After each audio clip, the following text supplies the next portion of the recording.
right, Nancy, thank you so much. I'm so excited to be here and talk to you about this.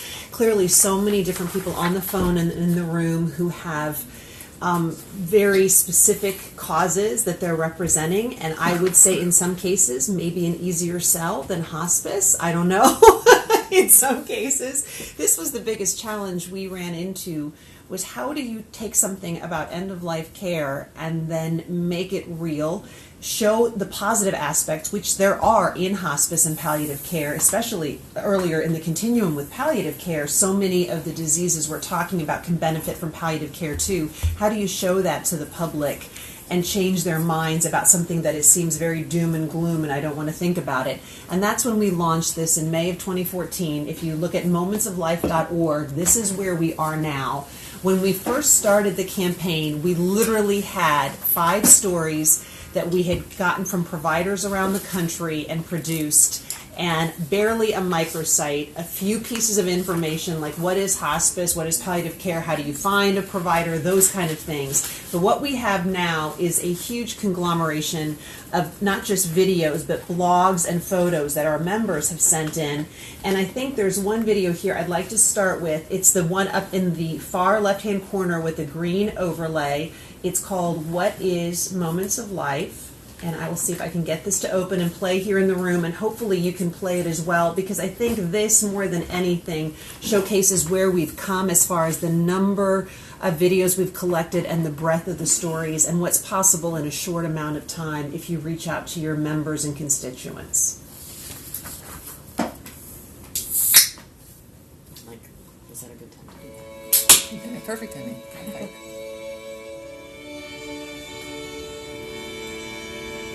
The moment Lauren exceeded her $1 million goal to find a cure for cancer. The moment Willie held her great-great-great-great-grandchild at a family picnic. The moment Don, a World War II veteran, felt the love of a grateful nation. Think the only moments you get on hospice are spent lying in bed? Ask the thousands of families leaning on the support of hospice and palliative care professionals. They'll tell you what hospice really looks like. It's people living their lives on their terms, surrounded by loved ones, supported by experts in end-of-life care. Doctors, nurses, aides, social workers, chaplains, therapists, and counselors. Hospice is a diverse team of compassionate specialists and volunteers. Their only focus is to make these moments of life possible. Quiet moments. Joyous moments. Moments to say thank you. Moments to say I love you. This is what life is like on hospice. Learn the difference hospice can make in your life at momentsoflife.org.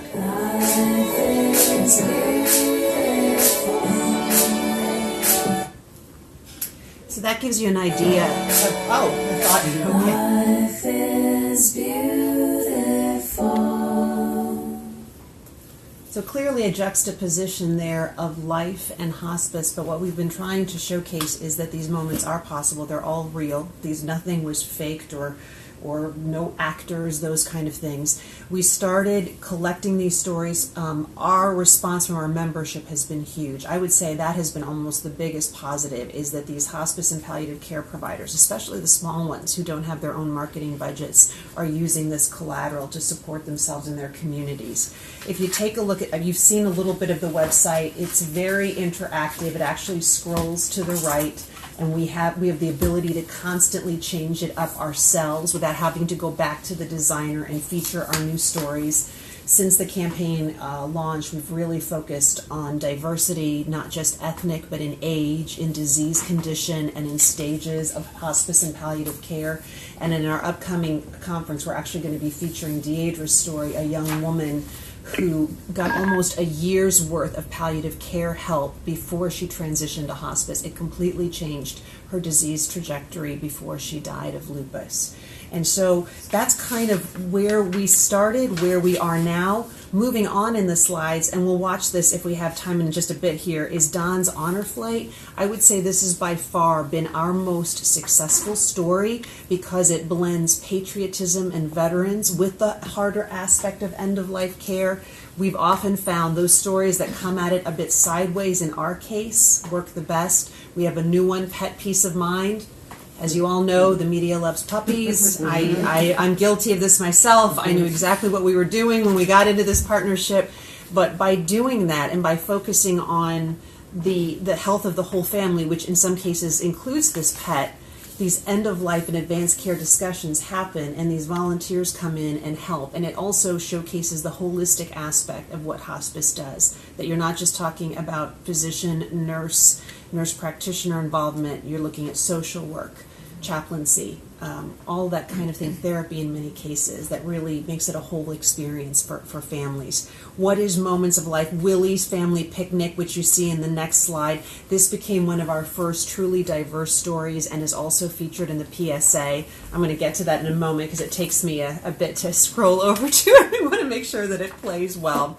But if you look at Moments of Life by the numbers, I think this showcases what we have and, quite frankly, have not been able to accomplish, to be honest.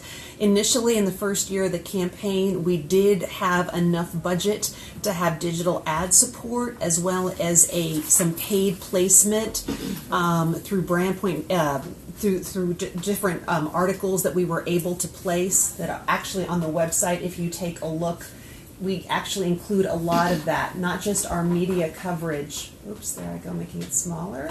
Oh, here we go. But also some of the different things that we were able to put out via BrandPoint, paid article placements that were very, very helpful in the early part of the campaign. We also created a PSA that we put out to our members and asked them to please help us get it out there. That is the one featuring Willie and her family. I'm going to move back to that. I believe we just saw that. Basically, it was an ask to membership. So this is a little different than what some of you may experience, is that we were able to go to local members around the country and say, please, try to get this PSA on your television stations. Not only does this help get your message out, this is your entree to the public service director to introduce who you are and to say, we have this unbranded PSA that's a consumer education tool, but it got a lot of them in the door. So let me just show you that very quickly because it does focus on Willie and her family in Ohio. Let me get that to open.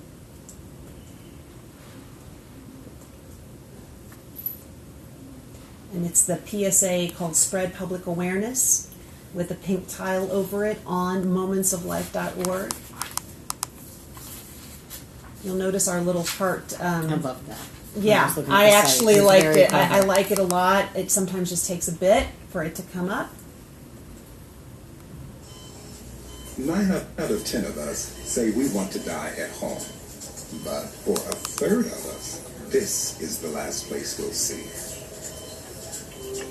If you had just months to live, where would you want to be?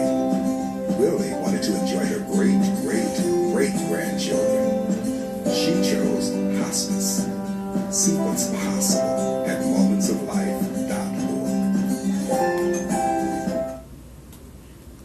Now, is there a longer version of that too? There is. On the actual website, Willie's Family Picnic is a longer version that's all about her choices, and it's her great-great-grandnephew, I believe, helped us voice this, and it's his voice in this very Morgan Freeman-like. You know, so I would say in that first year of the campaign, we had some great paid media placements. We had the digital ads supporting the campaign, but that was a one-year commitment. And after that, it has all been driven by what we could do with a pretty lean nonprofit budget. One thing we did invest in, and it's on the next slide, is the Goodwill Cable Pack. If you have a good PSA, we have found this to be a very successful placement as far as return on investment. It goes out under the Goodwill name, and you're looking at cable stations around the nation that are picking it up as a result. As opposed to the PSA, we put it out through Multiview as well. We did not find that to be as successful without that immediate pitch because stations, again, they just don't have the inventory they used to. If I made a personal ask, or our hospices did, they could get it on the air. But through the Multiview alone, it just did not have the pickup we would have hoped, especially in larger markets. Same thing for our media coverage. We were able to garner very strong, positive media coverage, especially in television stations that hadn't covered hospice before in smaller markets because we had visuals to go with it. not so much the larger ones who are looking for what's the news hook, obviously. But again, I would highly recommend looking at the cable pack. As far as our investment, we did see a 31-to-1 investment as far as airtime. As we've continued the campaign, we've had to rely very strongly on our social media, boosted posts, which we have found to be very effective. That was also brought up in New York, to boost almost all your posts to some degree, to expand your reach. You've got your paid ads, like the one we saw earlier of Don's Honor Flight. That was actually a paid ad campaign to go outside NHPCO's followers. Much more expensive. Definitely drew people to the website, but you've got to look at your return. Many of our others with just a boost of $25, $50. Pet Peace of Mind, what you see on this slide with the dog, we try to take a very different angle with just a close-up screenshot of the dog and not even focusing on hospice so much, and just the quote, my mom is sick, really sick, what will happen to me? And this idea of getting people to figure that out and going in and clicking in. The door underneath there was literally just one of our blogs submitted by the husband of a hospice nurse. We found a compelling image. We put it out there, and then we kept it pinned for a period of time. 8,000 people read this, came all the way through to the website and read the blog. And we also know that we saw people searching other areas, including Find My Hospice. Now, that's what's very important to our members who've helped fund the campaign. They want to see that people actually either see what is hospice or Find My Hospice. And now, as we're expanding into palliative care and we're working more in pediatrics, we think there's a whole host of other opportunities with that. Before you go any further, Yeah. on the Don's Honor Flight slide, you say people taking action 6,568. What actions are those? It's obvious that you're doing a good job all along. It isn't just how many likes you get or No, it is actually if they actually commented it, shared it, or actually went through and watched it. And these were the views just from this particular ad or actions. Okay. And toward the end of the presentation, I really would like to show you guys Don's Honor Flight. This was probably by far one of our greatest expenditures as far as video. Initially, we contracted through the PR agency to do 5 videos, 2 PSAs, with a tremendous filmmaker out of Florida. It was a great package deal, and if I could afford him, I would keep using him all the time. Everything we've done since has been far more on a freelance basis. I've taught, coming from the broadcast world, Amanda on my team, I've taught her how to time code video and produce these stories, and because you also want an element of rawness. Each one doesn't have to look so produced. I think initially one of the critiques we got of the campaign at first is like, don't make this Make-A-Wish for hospice, where everything's either a wedding or an honor flight or some special dance or something. Where is those little moments that are possible because of care, and show the medical care? So we kind of pulled a little bit away from PR, more toward reality as the campaign continued. Anita, here, the website clicks on the Don's Honor Flight and people taking action. Is that 5,600 part of the 6,500? Yes. Okay. Yes. And this was, again, through this particular ad. Overall, this has been one of the most viewed videos of the campaign. It has also been what I've been able to use most successfully to garner earned media coverage, including, as well as Nikita's mission. We had 2 major things, actually 3 things that happened, and we were able to utilize the campaign video. The Hallmark Channel got in touch with us, and instead of just doing a piece, because we had all this video, ended up doing a 10-minute segment where not only did the reporter but the anchors themselves shared their hospice experiences. They played what is moments of life in entirety. That was a huge thing for us, especially given the older audience. Right. And then the other piece was around Veterans Day. By pitching Don's Honor Flight, I'm like, we don't have this, but we can get you a veteran.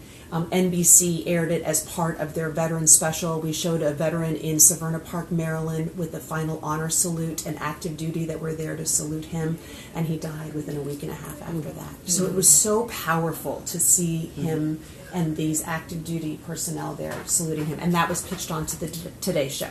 We didn't make it, but we're getting closer and closer, as to try to get that national coverage. So these were kind of big things for us in the past year.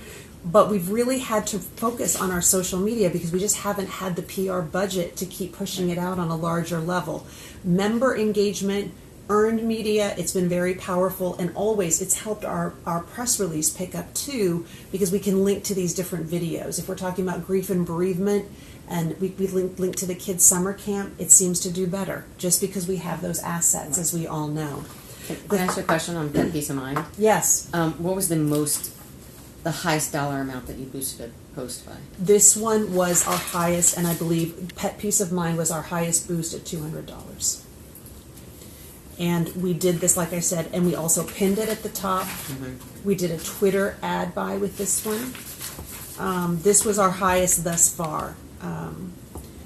Organically, other than Dawn's Honor Flight, I would say the Lauryn Hill story was very powerful for us. It's not in the slide deck, but it is on Moments of Life. She was a young basketball player out of the Midwest with brain cancer, incurable, and really Lauren's fight for a cure became a big thing, and her family was willing to share her hospice story when she went into the hospice, with the caveat that we showed that she continued living and fighting while she was getting this hospice care. Mm-hmm. So again, it had to be nuanced in that sense, but we had huge traffic at the time when she was, as part of her fundraising effort, and then on the day that she died, it came across early in the morning on Twitter, and we made the first round. This is the other piece. It sounds, you have to be opportunistic in some ways. While respectful, we were in that first round of media share, social media shares, and it, again, the video was seen that's what part of our success story. It's been 62,000 times our video, in addition to the ones her family has put out. Looking further in the slide deck, here's another thing, is that if you tie into certain communities, the things that matter most features a young Orthodox Jewish mother who we met in Brooklyn. We were there shooting Grandma Luck's journey, the story of a Chinese American family, and we noticed this little boy and father and a young woman in the hospice facility and approached them. So powerful, because with the help of MJHS, Hospice and Palliative Care, we infused this blog with so much of the traditions of the Orthodox faith and what was important. Once they put it out on Twitter and then shared it within the Jewish community there, it caught on like crazy. Again, now this is not in the scope of some big national things. We're not talking Ice Bucket Challenge, obviously, but within our community, these are things NHPCO has not been able to achieve, especially with a tough story like hospice.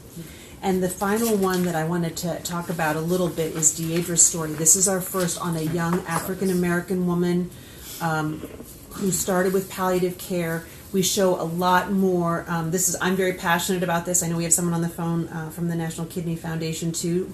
We show her getting dialysis. We show her going through therapy while these palliative care consults are coming to her home. It kept her living independently for another 6 months. She then spent another, I would say, 4 to 6 months in the transition between palliative care and hospice, and then that team was already in place. So that idea of a continuum of healthcare to end of life is really evident in this story.